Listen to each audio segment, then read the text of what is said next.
십자가의 의미라는 말씀의 제목으로 함께 은혜 나누려고 합니다. 제가 주일학교 시절에요.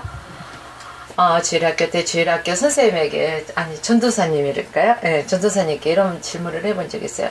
전도사님, 예수님이 왜 십자가에 죽으셨어요? 이렇게 물어본 적이 있었거든요. 근데 전도사님이 뭐라고 하셨을까요? 예수님 말이야, 우리를 위해서 십자가에서 죽으셨어. 맞는 그 말이에요? 틀린 말이에요? 맞는 말이기도 하죠. 그래요. 그래서 저는 오늘 예수님이 십자가에서 죽으신 그 의미와 또 십자가에서 죽으신 십자가에서 그 죽는 사람들의 특징에 대해서 말씀드리고자 합니다. 오늘 사순절 기간이에요. 그래서 예수님께서 십자가에 달려 돌아가신 의미를 두 가지 방향에서 생각해 보려고 해요. 먼저 하나는요, 하나님 편에서 예수님이 십자가에 달려 돌아가신 것은 믿는 자들의 죄와 허물을 가려주시고, 대신 예수께서 우리의 죄와 허물을 짊어지시고 또 제사함의 은총과 구속함의 은혜를 베풀어 주시기 위함이라는 것입니다. 그러면 또 다른 한편으로 바라보면요, 우리의 입장에서 또 바라볼 수 있잖아요. 예수님의 입장에서, 하나님 편에서 바라왔으니까 이제는 우리의 입장에서 한번 바라보면은요, 내가 그리스도와 함께 십자가에 못 박혀서 이제는 과거의 내가 아니라 중생했어요. 즉 거듭났다는 거예요. 거듭나 위치에서 살아간다는 것을 의미하고 있습니다.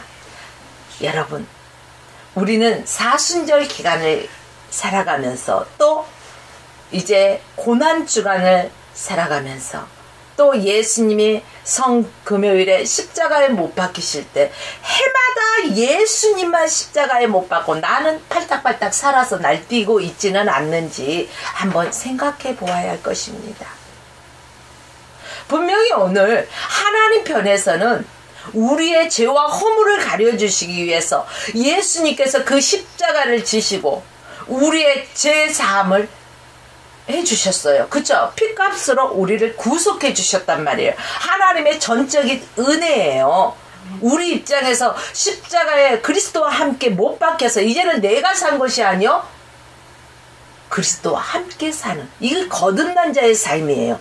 옛 모습은 벗어버리고 보라 새 것이 되었도다, 이런 모습으로 살아가야 되는데, 아직까지도 예배당 안에 있을 때는 그리스도인이에요. 그런데 예배가 끝나자마자 예배당 밖에 나가면서부터 저 사람이 조금 전에 예배드린 하나님의 백성 맞나 싶을 정도로 변하는 모습들이 있어요. 핏대 딱 세우고 주차장에서요, 차가 조금 뭐 2중 주차 3중 주차 하다 보면은 늦게 빼잖아요. 그러면 얼굴에 핏대 세우고 막 하시는 분들 있어요. 그런데요, 우리는 그것까지도 내려놓아야 되는 거예요. 좀 기다려줘. 기다려줄 줄 아는 거.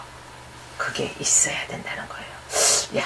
여러분, 그렇다면 십자가에 달린 사람은 어떤 방향을 바라볼까? 어떤 방향을 바라볼 것 같습니까? 저한테 말씀하시라고 말씀을 안 하시네요.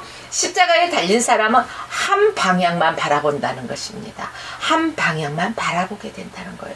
십자가에 달렸다는 것은 더 이상 그의 생애가 있다 없다? 없다는 의미가 되겠죠. 자신의 꿈도 성품도 또 생활도 어떠한 사상도 다 없어요. 왜? 죽은 자는 말이 있다 없다? 없어요.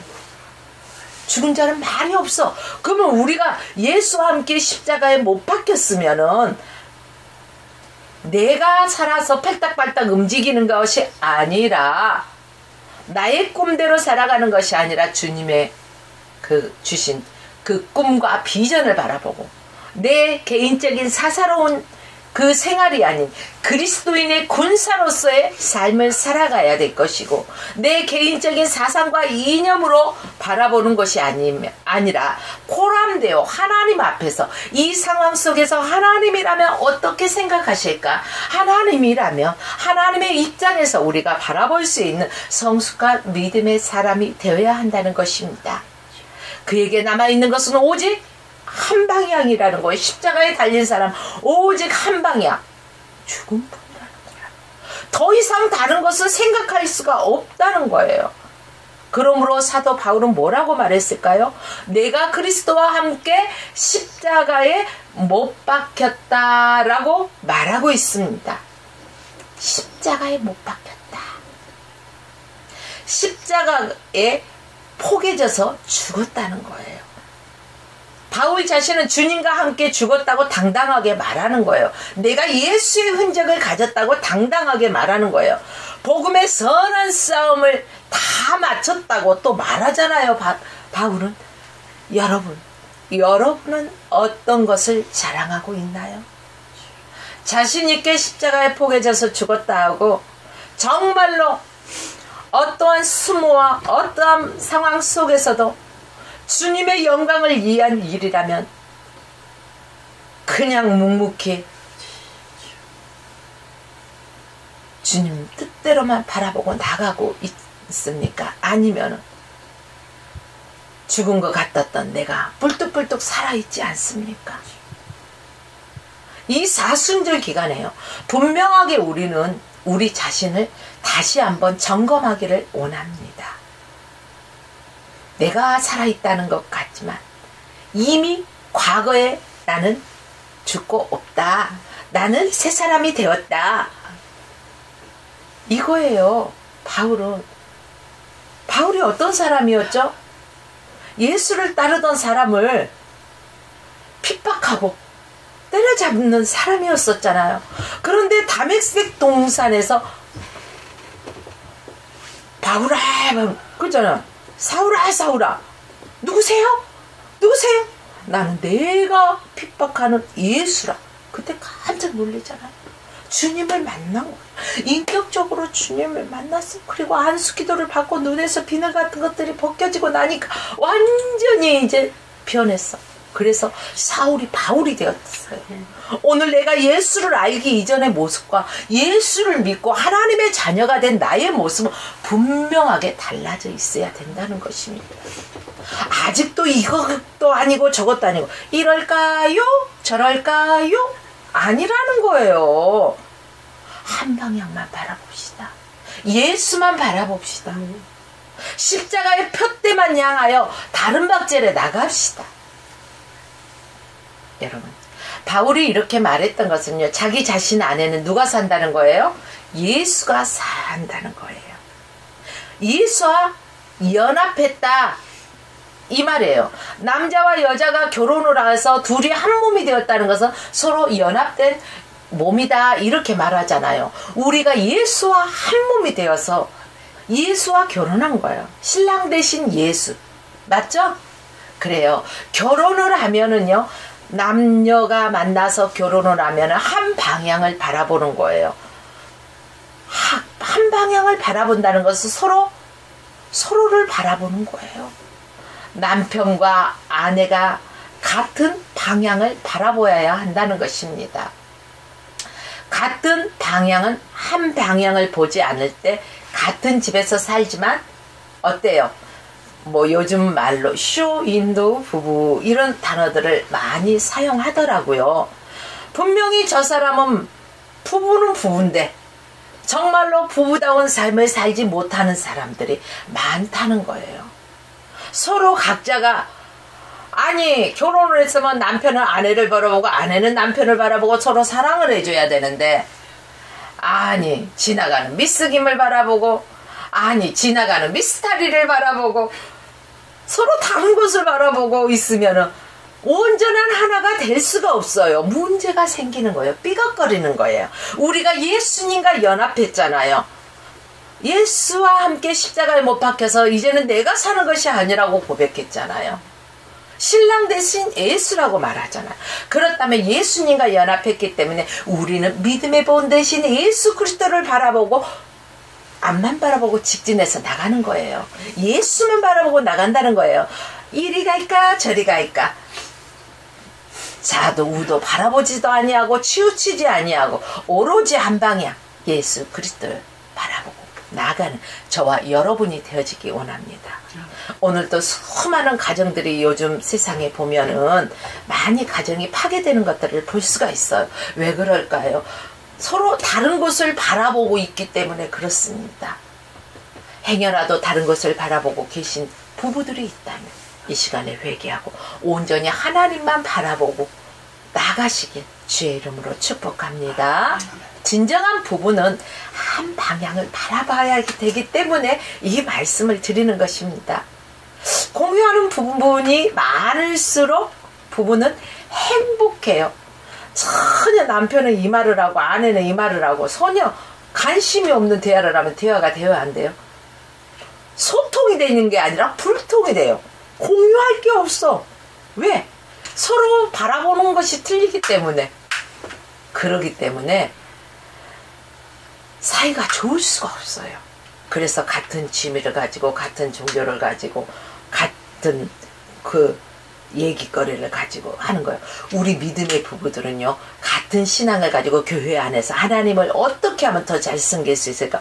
어떻게 하면 내가 하나님께 더 영광 돌릴 수 있을까? 어떻게 하면 우리가 믿음의 가정으로서 본이 될 수 있을까? 서로 하나님의 영광을 위해서 여름 냉수와 같이 하나님의 마음을 시원하게 해드릴 수 있는 그러한 부부가 되어질 때 그 안에서 자라나는 가정의 그 자녀들은요, 아, 우리 부모님들 바라보니까 오, 예수 내가 사나치구나, 예수 오, 그거예요. 어쩜 그렇게 아주 그냥 딱 이 마음이 일치가 되는지 모르겠어. 그 신앙의 본을 보고 배우는 거예요. 여러분, 우리가 예수를 믿는다는 것은 이와 마찬가지로 주님과 같은 방향만 바라보고 나가며 산다는 것을 잊지 마십시오. 나의 방향이 있을까요, 없을까요? 그럼? 없죠. 같은 방향을 바라봐야 되니까 예수님께서 가시는 그 방향만 바라보고 우리는 나가야 된다는 거예요.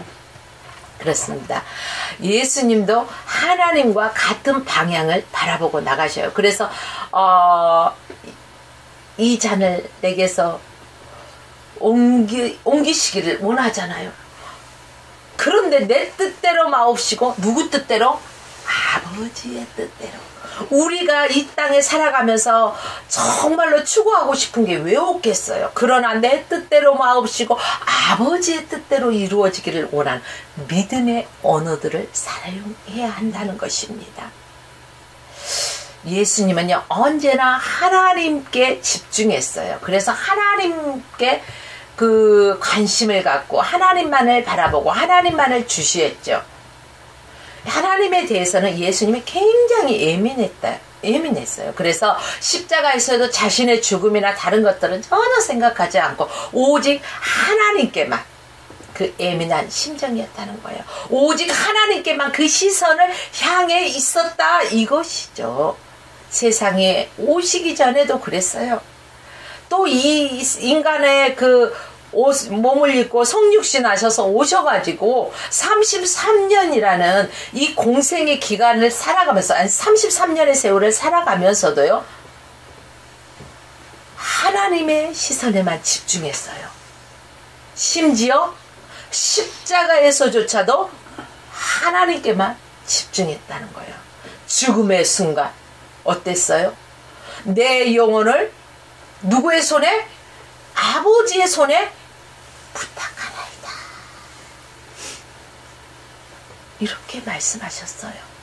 하나님과 함께하는, 하나님과 같은 방향만을 바라보신 예수님, 단 한 번도 한눈 팔지 않았어요. 우리는 살아가면서 눈을 슉슉 얼마나 잘 돌린지 짝짝 찢어지지 않나 싶어 걱정돼요. 너무 눈을 잘 돌려가지고. 여러분, 우리 한 곳만 바라봅시다. 예수 그리스도만 바라봅시다. 아내와 남편도 한 방향만 바라보시기를 바랍니다. 우리도 예수님과 같은 방향을 바라봐야 되는 거예요. 하나님을 볼 수 있어야 되는 거예요. 내가 볼 때 아우 정말로 진짜 아니다 뭐 아우 진짜 이러는 것도요. 근데 하나님은 얘야 내가 이것을 얼마나 보배롭고 존귀하게 여긴 줄 아니? 그럼 어머 주님 잘못했어요. 주님이 존귀하게 보신다면 나도 그렇게 바라보겠습니다. 주님이 존귀하게 바라보신다면 그 어떤 것도 우리는 하찮게 바라봐서는 안 된다는 거예요. 하나님께서 하찮게 여기시는 것인데 내가 바라볼 때 우와 짱이야 짱 이러는데 세상의 명예 뭐 권력 물질 뭐 할 거 없이요 막 있어. 오 대단하게 바라보는데 하나님이 아니야 저건 있다가 잠시 있다가 없어질 거란다. 저건 귀한 게 아니야. 하찮게 여기시면은요 우리는 어떻게 해야 돼요? 우리도 하찮게 봐야 돼요. 아 주님 나라에 갈 때는 저런 걸 가지고 갈 수 있는 게 하나도 없지. 오직 믿음만 가지고 가지. 그래 내가 하나님께만 집중할 거야. 온전히 하나님을 기쁘시게 될 믿음의 사람이 될 거야. 믿음의 길을 걸어갈 거야. 이런 게 있어야 돼요. 믿음의 배짱에서 그까짓 거 세상 사람이 침 제제제제 흘리면서 어떻게든지 그냥 동아줄 하나 잡아보고 그냥 동아줄 잡고 그냥 아주 그것을 움켜잡으려고 하는데 믿음의 사람들은요 하나님께서 하찮게 여기신 것들을 과감하게 배짱 있게 버린다는 거예요. 내려놓는다는 거예요. 이게 믿음의 눈들이 있어야만이 가능하다는 거예요. 믿음의 눈이 있으면은 성화에 되어져 가는 것 그러한 방향들을 바라볼 수가 있는 거예요. 일보다 더 중요한 거 뭘까? 응? 일보다 더 중요한 게 있는데 이것이 바로 우리의 믿음이 성화되어져야 간다는 거예요. 성화에 대한 관심을 기울이게 된다면 모든 문제들 또 인간관계에서의 문제 또 죄악에 관계된 문제 이러한 모든 문제들이요 해결되고 극복될 수가 있다는 것입니다. 그리고 우리는 뭘 바라봐야 될까? 성령 충만한 삶을 바라보아야 된다는 것입니다. 성령 충만하지 않으면은요 지금 봄날이라고 어제 기자회견에 가니라고 여의도를 가니까 벌써 산수유꽃이 피었어요. 예, 뭐 작년보다 꽃들이 더 한 열흘 정도 일찍 핀다고 해요. 막 여기저기 꽃들 찾아다닌다고 봄날에 콧바람에 바람을 잔뜩 넣고 뭐 나갈 거 아니에요. 룰루랄라. 근데 여러분 이게 중요하지 않아요. 우리가 성령 충만하지 않을 때 그런 모습이 보인다는 거예요. 그러나 성령 충만한 사람은 계속해서 주님과 호흡하기 때문에 그것을 바라보는 것보다 온전히 하나님을 어떻게 하면 더 기쁘시게 해드릴까, 어떻게 하면은 하나님을 영화롭게 해드릴까, 여기에 집중한다는 것입니다. 교회가 성령을 우리 숨을 들이실 때요 어때요? 그분과 반대되는 것들은 나가는 거예요. 들이쉬고 숨을 내뱉을 때 우리가 그러잖아요. 복식호 오발하고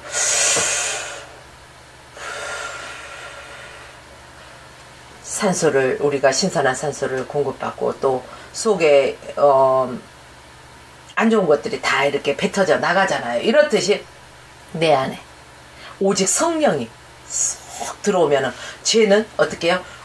뱉으면서 다 밖으로 성령과 반대되는 것들은 다 어때요? 나간다는 거예요. 성령 충만하지 못하게 하는 내 속의 비성령들의 내용물이 다 나간다는 거예요. 그것을 내품어야 되겠죠. 내보내야 되겠죠. 그렇게 하기 위해서는 우리가 성령 충만함을 받아야 한다는 것입니다. 한 예로 컵에 물이 있어요.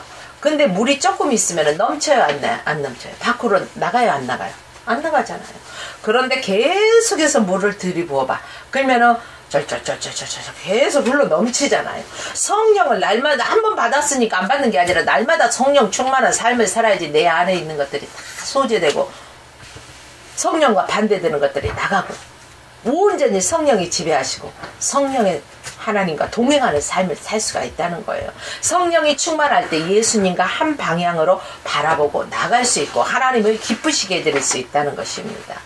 또한 십자가에 달린 사람들은 한 방향을 바라봐야 된다겠는데 또 한 가지는 돌아올 수가 없어. 왜 우리 흔히 그러잖아요. 돌아올 수 없는 강을 건너셨군요. 이러듯이 돌아올 수가 없어요. 고대 사회에서 십자가는 그 십자가의 형틀은요, 최고의 형틀 중에 최고의 형틀이었어요.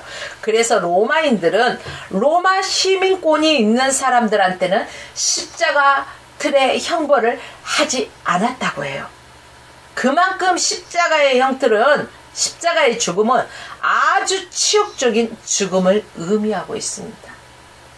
한 사람의 죽음뿐이 아니라 한 가문의 죽음, 한 마을에 십자가에 달린 사람이 나오면 그 마을 전체가 완전히 초상집과 같은 그러한 분위기, 전체가 죽음이었다, 뭐 이런 식으로 해도 과언이 아닐 것입니다. 그렇습니다. 여러분, 우리가 예수 믿는다는 것은요, 세상과 작별했다 이거예요. 세상과 작별했다는 것입니다. 우리에게 익숙했던 것들을 이제는 떼내는 거예요. 때로는 그게 세상에서 만났던 술친구일 수도 있고 뭐예요, 딴따라 친구일 수도 있고 뭐 갖가지의 친구들이 있을 수 있잖아요. 그러한 것들을 다 작별, 빠이빠이 작별하는 거예요. 여가 선용하는 거 돌리고 뭐요, 지르박 탱고 뭐 하면서 막 그러잖아요. 그런 것들도 다 멀리할 수 있어야 되고, 뭐 낚시 즐겼나요? 그만큼 낚시를 즐겼으면 이제는 사람을 낚는 어부가 되어서 주의 영광을 위해서, 천국을 확장시키기 위해서, 하나님 나라를 확장시키기 위해서 복음의 전도자가 되보십시오. 이것도 좋지 않습니까? 우리가 즐겨하던 여가 생활을 더욱 내려놓고 정말로 주님께 집중할 수 있는 우리 모두가 되어지기를 원합니다. 지방과의 영향한 작별을 하는 사람도 있어요. 신앙생활 때문에. 너 예수 믿으면 우리 족본가요? 뭐해서 파버릴 거야. 이런 사람이 있어요, 없어요? 있어요. 그래도 난 예수가 좋다오, 좋아 정말 좋아. 그래요. 예수가 정말 좋습니까, 여러분? 그렇다면은 그 무엇과도 바꿀 수 없는 우리 예수님을 위해서, 주님의 영광을 위해서 이 한 목숨 다하는 그날까지 살아봅시다. 한국교회에서 주초 문제는 말할 수도 있고 제사 문제도 포함될 수도 있습니다. 여기에 상관되는 게 이것들이 정말 익숙한 것들이잖아요. 우리 그 유교 사상에 의한 제사 문제들, 주초 문제들 많잖아요. 이 모든 것들과는 작별할 수가 있어야 돼요. 저희가 종갓집이에요, 친정에. 그래서 제사들이 얼마나 많이 있었겠습니까? 그런데 저희 친정 아버지가 제 일대에서 이제 예수를 믿게 되는 거죠. 처음에 이 제사를, 이제는 우리가 제사를 지내지 않고 하나님 앞에 예배를 드릴 것이다, 딱 선포를 했어요. 그랬더니 작은아버지들이랑 다 길을 들고 난리 나는 거예요. 제사를 가져가겠다고. 그러냐고. 그럼 가져가서 드리라고. 나는 하나님 앞에 예배를 할 거라고, 추모 예배를 드릴 거라고 이러는 거예요. 그러면서 우리네들이 어렸을 때부터 신앙생활을 할 수 있었던 것입니다. 이처럼 예수 안에 있는 사람이라면은 이것들을 작별해야 된다는 거예요. 끊을 건 끊고,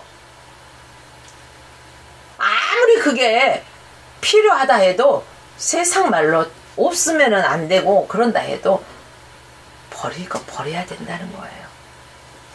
그 익숙한 것에 이거 막 돌리고 노래하고 막 아주 막 해봐요. 막 세상에 나가고 그 흥에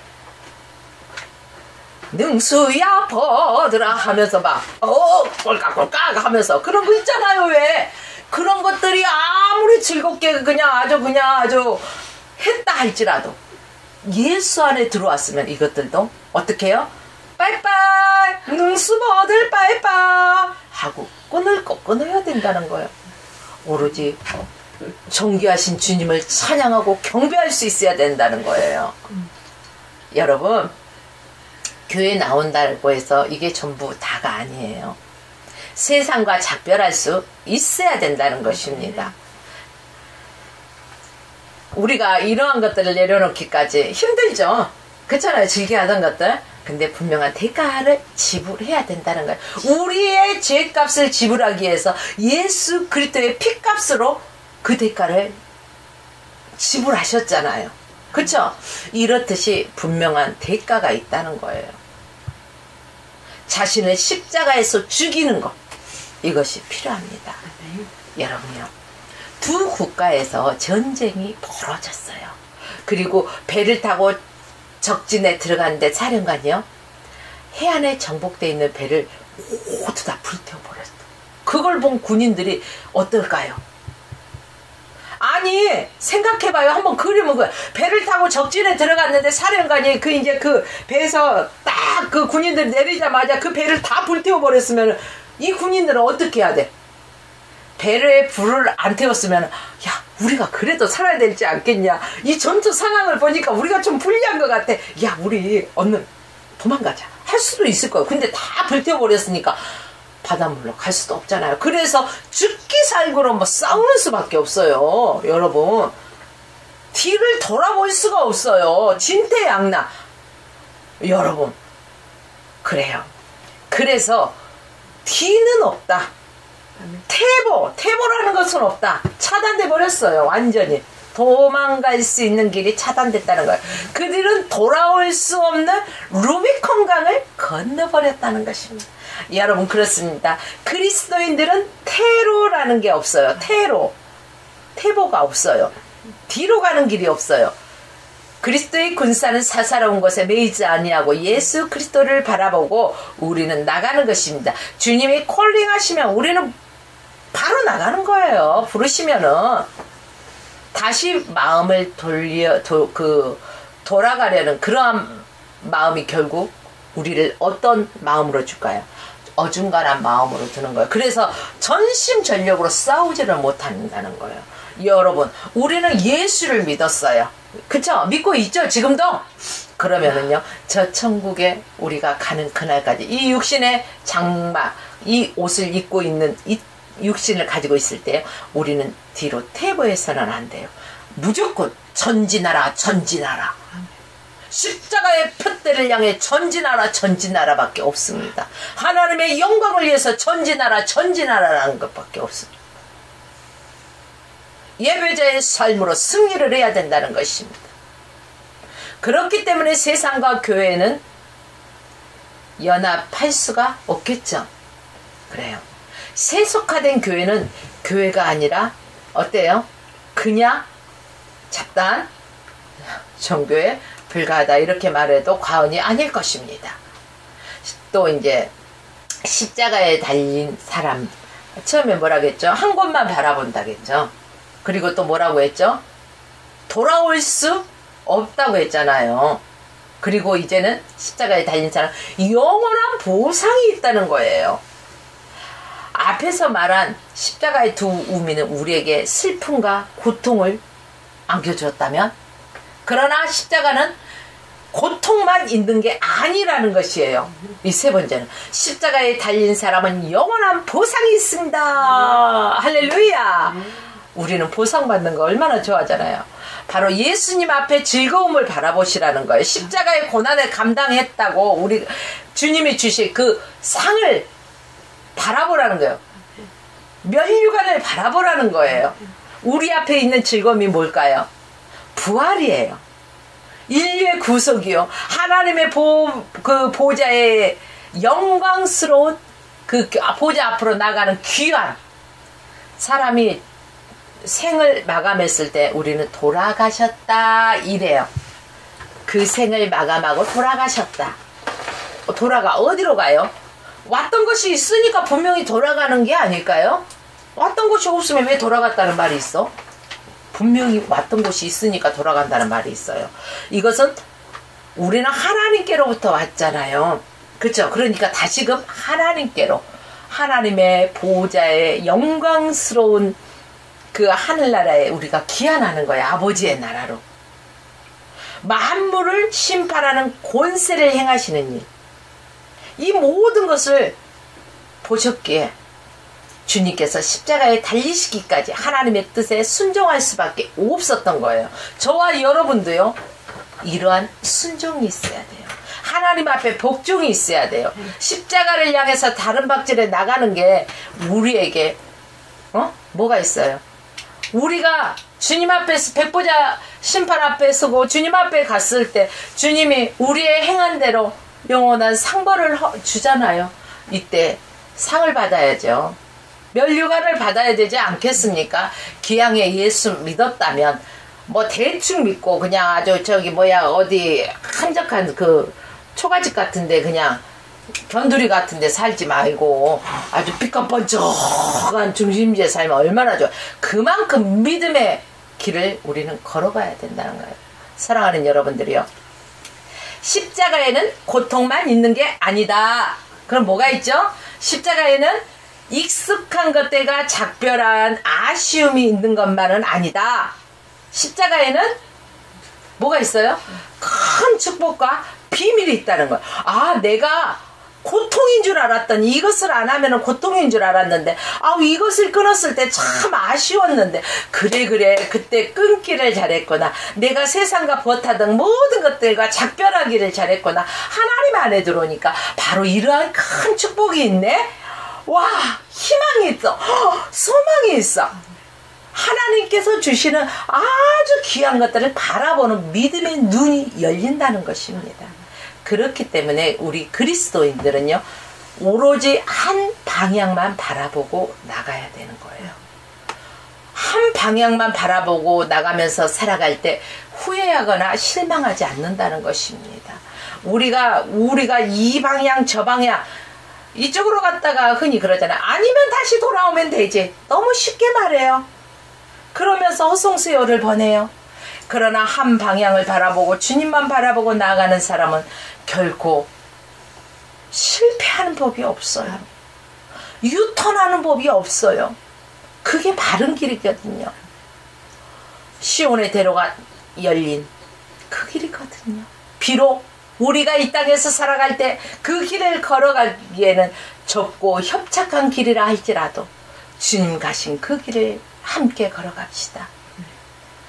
하나님께서 그러한 자에게 충분한 보상을 해주십니다.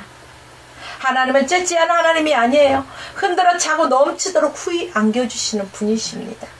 이 사순절 기간에 십자가의 의미, 또 십자가의 특징을 생각해보는 여러분의 삶이 되어서 온전히 2024년, 바로 오늘이 3월 17일이죠. 이 사순절 기간 3월 17일, 지금 이 순간 저는 이걸 참 좋아요. 지금 이 순간부터 우리가 예수로만 사는 인생 되시길 주의 이름으로 축원하며 말씀을 마칩니다.